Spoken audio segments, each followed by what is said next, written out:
हम सबके लिए ये बहुत हर्ष का माहौल था, बड़ा खुशी का,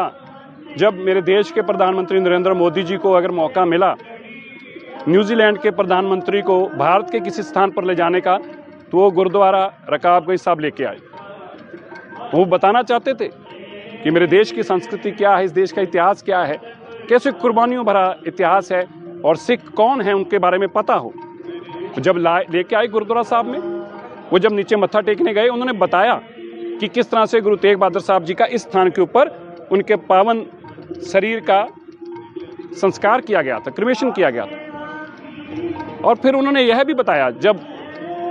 प्रधानमंत्री जी ने पूछा न्यूजीलैंड के कि क्या आप वेरी ओकेजनली आप आते रहते हैं, आपको इतना कुछ यहाँ के बारे में पता है, तो बताया कि बेहद बिल्कुल, मैं अक्सर यहाँ पे आता हूँ। और यह भी बताया कि जो ये दस्तार सजाई हुई है, मैं भी इमरजेंसी के दौरान इसी तरह की दस्तार सजाई थी, जब हम डेमोक्रेसी को रिस्टोर करने की लड़ाई लड़ रहे थे, प्रोटेस्ट कर रहे थे, तो मैं इसी तरह की दस्तार सजाकर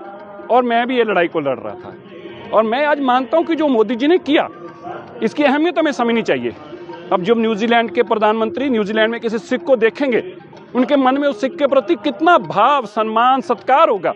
वो समझेंगे कि मोदी जी को इतना प्यार करते हैं, स्नेह करते हैं, ये कम्युनिटी का कितना रिगार्ड और रिस्पेक्ट है इंडिया के अंदर, कि प्रधानमंत्री अगर मुझे लेके गए तो एक ही स्थान पर लेके गए। इससे मेरे न्यूजीलैंड में रहते सिखों का या दुनिया भर के रहते सिखों को जब न्यूजीलैंड के प्रधानमंत्री कभी मिलेंगे, उनके मन में क्या भाव होंगे, ये आप सब समझ सकते हैं। इसलिए हमारे मन में बड़ी प्रसन्नता और बड़ी खुशी थी कि मेरे प्रधानमंत्री जी ने गुरु तेग बहादुर जी के पवित्र स्थान पे वहाँ के प्रधानमंत्री को लेके आए न्यूजीलैंड के, और उनको बताया कि यहाँ पे आने की अहमियत क्या और हमें यहाँ पे क्यों जाना चाहिए।